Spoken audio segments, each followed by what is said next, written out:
好，跟住我哋睇下2024年嘅第一條。咁咧，咁啊有1、2、3啦。咁其實都係講緊一樣好重要嘅嘢，就係機會成本嘅。咁咧，如果佢住自己嘅住宅咧，其實佢放棄咗兩樣嘢嘅。咁第一樣就係咧，佢出售單位啦，而且將呢筆錢出銀行賺 % 利息。咁咧計完咧，其實佢會攞40萬一年嘅。OK，跟住第二個選項咧，就係攞25000出去租。租出去其實你乘翻12係30萬一年，咁理論上咧40萬梗係高過30萬啦。咁其實我哋話 option one 咧應該係高過 option two 嘅價值嘅，即係選項一高過選項二嘅價值。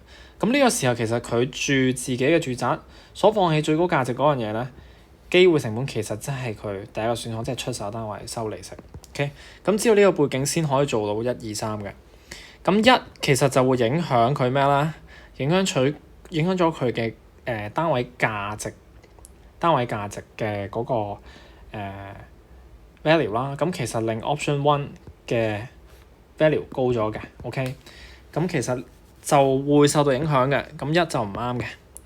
跟住第二個選擇啦，咁其實佢話存款利率上升時咧，成本會上升，咁都啱嘅，因為呢個5% let's say 升咗變6%，咁佢所收到嘅錢咧就唔止40萬啦，咁佢嘅機會成本嘅value 上升，即係價值上升，咁其實二係啱嘅。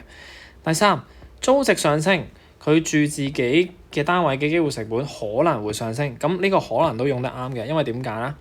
第二個選項嘅價值係租金啊，租金如果上升到例如可能5萬一個月，咁佢一年就會超過40萬啦。超過40萬咧，咁可能就會超過第一個選項，咁佢機會成本係會上升嘅，所以1、2、3得 C 係啱嘅答案。